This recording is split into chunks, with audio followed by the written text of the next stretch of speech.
अरहन्ताणं नमो अरहन्ताणं नमो अरहन्ताणं। आरोग्यवो हि लाभं समाहि वरमुत्तमं दिन। भावना व्यक्त की गई, मुझे आरोग्य मिले, बोधि मिले और समाधि मिले। एक त्रयी है उसकी भावना। आरोग्य हर क्षेत्र में काम्य रहा है।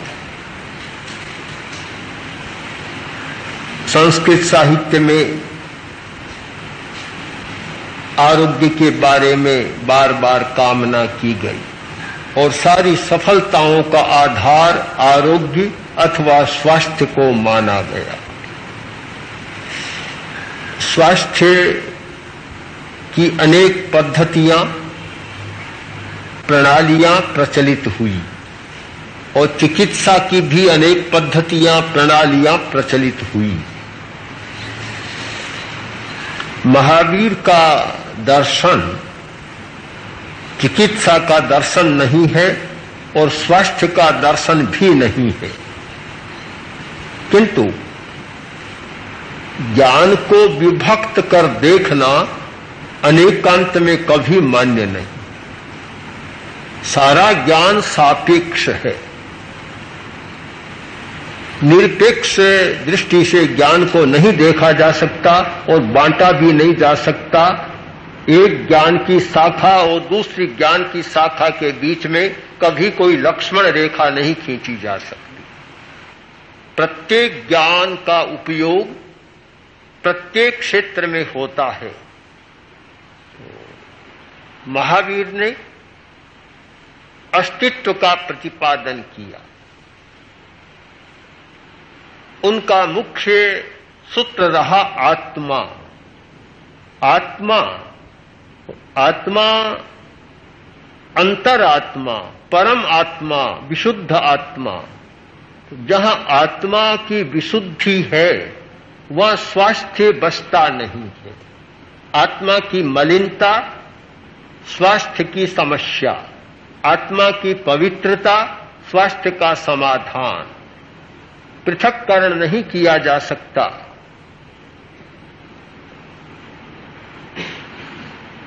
प्रस्तुत विषय में अस्तित्व की चर्चा मैं दार्शनिक दृष्टि से नहीं करना चाहता। जहां दार्शनिक दृष्टि से अस्तित्व की चर्चा करें वहां आत्मा, पुद्गल, सारी तत्व मीमांसा की चर्चा होती।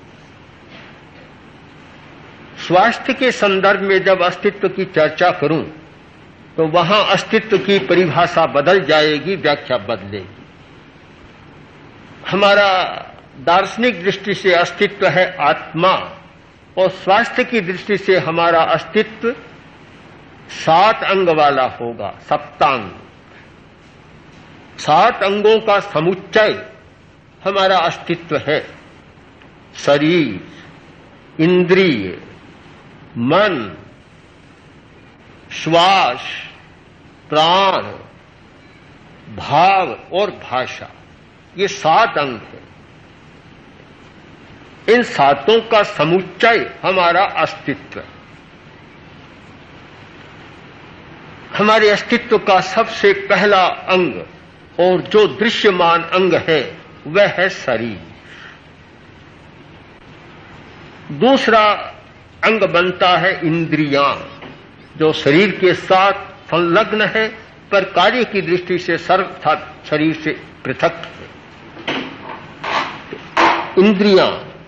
और तीसरा अंग बनता है श्वास, जो हमारे अस्तित्व का स्वास्थ्य की दृष्टि से बहुत महत्वपूर्ण अंग है, हमारा श्वास। चौथा है प्राण। प्राण, हर प्राणी, प्राण के आधार पर प्राणी, जीवित प्राण, जीवित का अर्थ प्राण धारा का प्रवाह और मृत का अर्थ प्राण धारा का वियोजन। प्राण है तो प्राणी, प्राण का वियोजन हुआ और मृत हो गया। हमारे जीवन का मौलिक आधार है प्राण। तो शरीर के साथ चार ये बहुत जुड़े हुए हैं, शरीर, इंद्रिय, श्वास और प्राण। अब विकास की दृष्टि से आगे जाएं तो तीन तत्व फिर हमारे अस्तित्व के बनते हैं, मन, भाव और भाषा।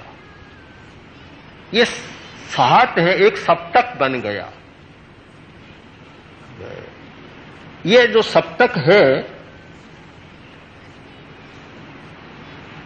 स्वास्थ्य की दृष्टि से विचार करें तो एक दूसरे को प्रभावित करने वाला सप्तक है। शरीर मन को प्रभावित करता है, मन शरीर को प्रभावित करता है, श्वास मन को प्रभावित करता है, मन श्वास को प्रभावित करता है, भाव श्वास को प्रभावित करता है और श्वास भाव को प्रभावित करता है। भाषा में भी परिवर्तन आ जाता है। एक दूसरे का एक दूसरे पर प्रभाव। हम स्वास्थ्य पर विचार करें, समग्र दृष्टि से विचार करें तो इनमें से एक को भी शायद छोड़ नहीं पाए। स्वास्थ्य पर विचार किया गया है, शाखाएं बन गई। एक शाखा जो शरीर के अवयवों की चिकित्सा करने वाली, स्वास्थ्य की समीक्षा करने वाली शाखा है। दूसरी मन की चिकित्सा करने वाली शाखा है। और ये दो मुख्य शाखाएं बन गई हैं। इनको अलग नहीं किया जा सकता। महावीर का जो दर्शन है वह अनेकांत का दर्शन है। अनेकांत के दर्शन में एक गौण और एक प्रधान समय पर, अवसर पर हो सकता है, किंतु उनमें सर्वथा भेद नहीं माना जा सकता। शरीर पर विचार करें, स्वास्थ्य और शरीर। तो शरीर का हर अवयव अपना काम ठीक करता है। पाचन तंत्र ठीक काम करता है, उत्सर्जन तंत्र ठीक काम करता है, श्वसन तंत्र ठीक काम करता है, मस्तिष्क और पूरा नर्वस सिस्टम ठीक काम करता है, तो शरीर स्वस्थ माना जाता है। उसमें कहीं गड़बड़ होती है तो रोग और बीमारी आ घेरती। किंतु शरीर स्वस्थ है, फिर भी इंद्रियों का स्वस्थ होना कोई आवश्यक नहीं। शरीर का पूरा स्वास्थ्य, इंद्रियां अस्वस्थ हो सकती है।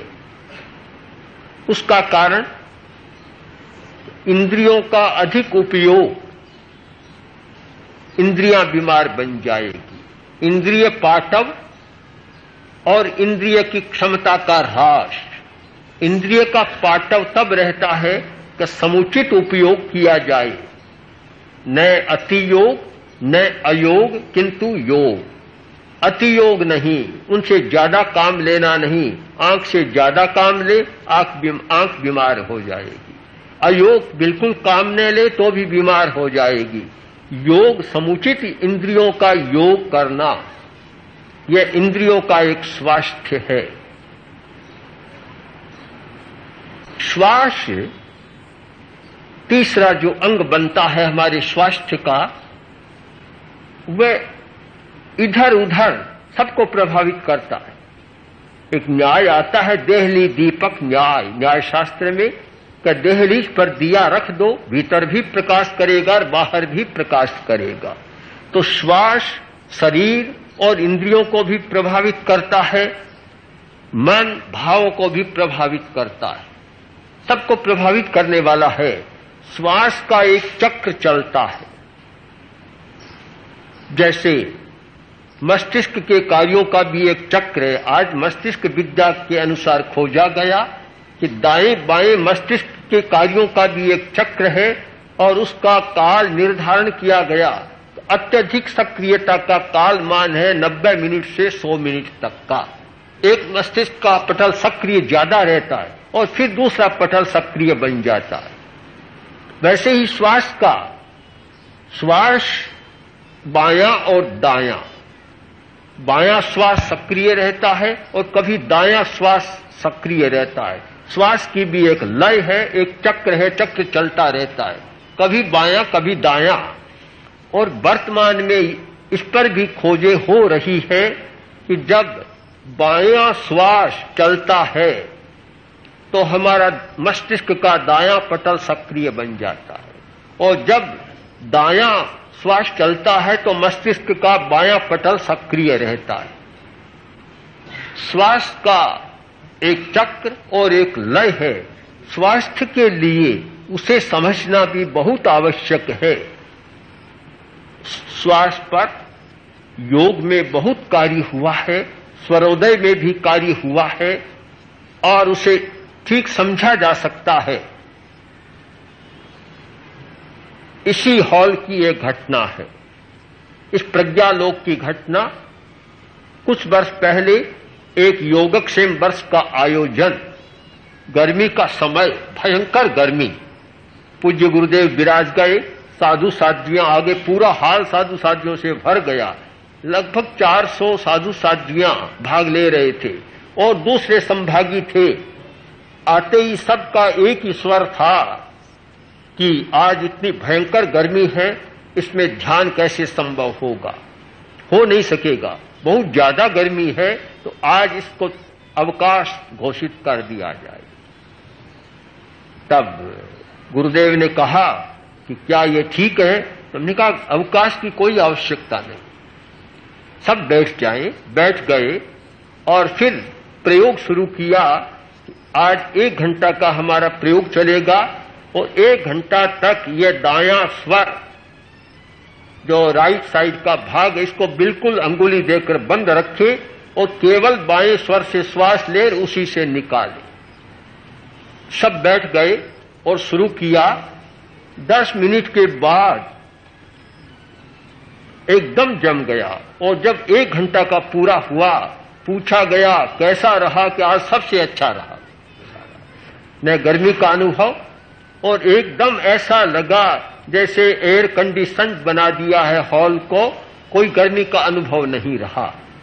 यानी श्वास की इतनी क्रियाएं हैं, स्वर का इतना वैचित्र्य है कि उसके साथ स्वास्थ्य की अनेक समस्याओं का समाधान पाया जा सकता है और भी खोजा जा सकता है।